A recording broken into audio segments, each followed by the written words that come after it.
ఇక్కడ ఏదైతే TDP vote bank ఉంది, ఏదైతే ఉందో తెలంగాణ స్టిల్ ఇప్పటికి ఉంది. Telugu Desam party is a BC based party. బీసీలందరూ కూడా తెలుగుదేశం పార్టీకి ఓటు వేస్తారు.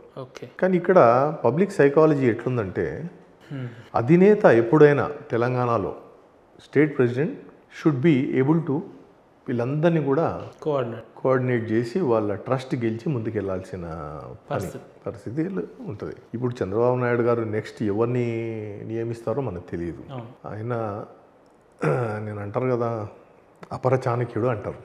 సో ఆయన మేధావి అండ్ హీఈస్ ఎ విజనరీ. ఆయన ఏదైతే చెప్పారో అప్పుడు ఆ రోజులలో when you are CM vision 2020 అంటే అందరు నవ్వారు, ఇంక్లూడింగ్ ఐఏఎస్ ఆఫీసర్స్ నవ్వారు. కానీ ఇవాళ చూడండి, ఆయన ఆ రోజులలో మీకు టీవీలలో వచ్చే యాడ్లు చూస్తే all that is happening now. So what Chandrababu Naidu predicts becomes the future. Let us wait and see. Politics ఒకవేళ బాబు గారు కనుక ఆదేశిస్తే రాష్ట్ర అధ్యక్షులుగా పదవి బాధ్యతలు చేపట్టడానికి నాయుడు గారు సిద్ధంగా ఉన్నారా అంటే?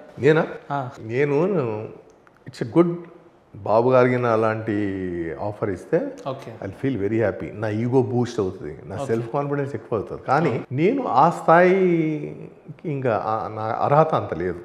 ఫస్ట్ నేను ఒకసారి కంటెస్ట్ చేయాలా, ఒక ఎమ్మెల్యే అవ్వాలా, కొద్దిగా ప్రొసీజరల్ ఆస్పెక్ట్స్లో కూడా మనకి ఒక అవగాహన రావాలా. నాకంటే సీనియర్లు చాలామంది ఉన్నారు, నాకు అంత తొందర ఏం లేదు.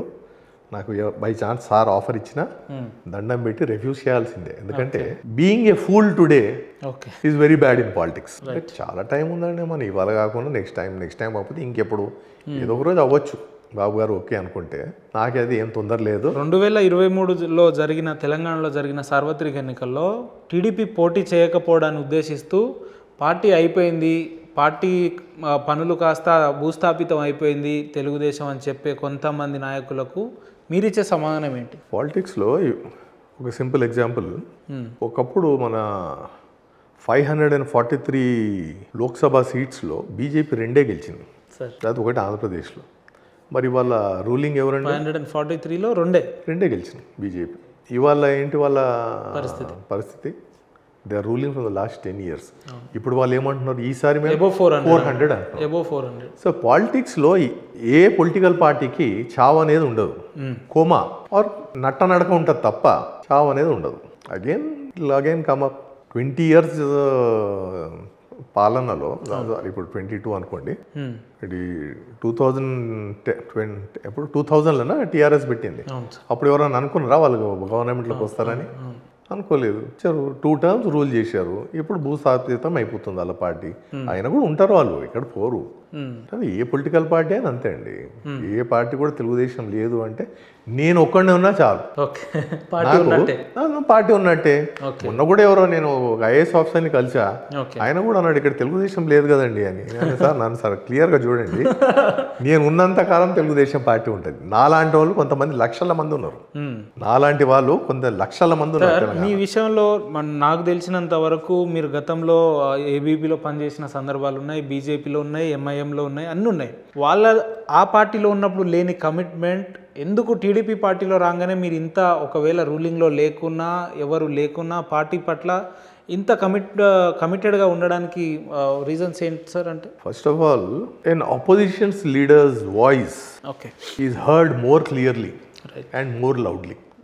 నాకు ఎప్పుడైనా కూడా అపోజిషన్లో పనిచేయడం ఇష్టం.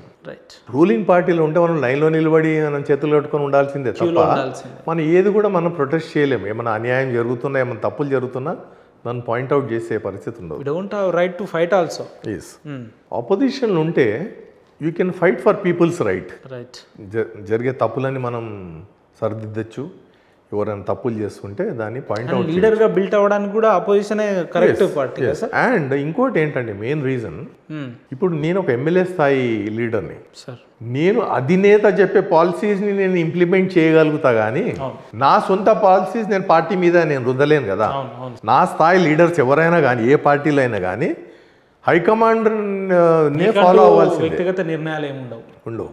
మన సేవా దీంతో మనం పనిచేయాల్సిందే కాన్స్టిట్యున్సీలు తప్ప మనం ఈ స్కీమ్ పెట్టండి, ఆ స్కీమ్ పెట్టండి అని మనం చెప్పే స్థాయి మనది ఉండదు. గవర్నమెంట్ పెట్టే స్కీమ్స్ని మనం సరిగ్గా ఇంప్లిమెంట్ అవుతున్నాయా లేదా అని యాజ్ అన్ అపోజిషన్ లీడర్ మనం ఎన్ష్యూర్ చేయొచ్చు. Okay. So I like to always work in the opposition. Right sir, ఫైనల్గా రాబోయే రోజుల్లో మీకు 2028లో ఎమ్మెల్యేగా చూడబోతున్నామా నాయుడు గారిని అంటే జూబ్లీహిల్స్ నుంచి? Man proposes, God disposes. ఎప్పుడైనా ధైర్యం ఉంది, ఏదో ఒక రోజు నేను ఎమ్మెల్యేని అవుతా అని. ఎమ్మెల్యే అవ్వచ్చు, ఎంపీ అవ్వచ్చు. అది ఇంకా ఎంత టైం పట్టవచ్చు అని చెప్పలేమండి. పాలిటిక్స్లో చాలా మంది కూడా, నేను ఇప్పుడు వైఎస్ రాజశేఖర రెడ్డి 30 ఏళ్ళు సైడ్ లైన్స్ నుండి సడన్గా ఆయన సీఎం అయ్యారు. అట్లా కేసీఆర్ కూడా ఎన్నో ఏళ్ళు ఉద్యమాలు చేసి ఆయన అట్లా ఏం లేదు. ఎప్పుడైనా ఎవరైనా ఏదైనా అవ్వచ్చు. మన తలరాత మనం చేసే కృషి. సరే, మీరు ఈసారి కంటెస్ట్ చేయలేదు, ఒకవేళ కంటెస్ట్ చేసినా చేయకున్నా ఎప్పటికీ 24/7 మీ నియోజకవర్గ ప్రజలకు అందుబాటులో ఉంటారా నాయుడు గారు అంటే? మీరు నా రోల్ని లిమిట్ చేశారు. ఒట్టి కాన్స్టిట్యున్సీ కాదు, స్టేట్ జనరల్ సెక్రటరీ లాగా మొత్తం తెలంగాణ రాష్ట్రం అంతా తిరుగుతా, ఎవరికి ఏం హెల్ప్ కావాలన్నా నేను చేస్తాను. నేను కూడా ఒక అడ్వకేట్ కాబట్టి లీగల్ ఇష్యూస్ ఏమున్నా definitely I can help everybody, and that is what I'm doing now. Thank you sir, మీ పిలవగానే వచ్చి మీ విలువైన సమయాన్ని మాతో పంచుకున్నందుకు మీకు ప్రత్యేక ధన్యవాదాలు sir. Thank you sir. Thank you so much.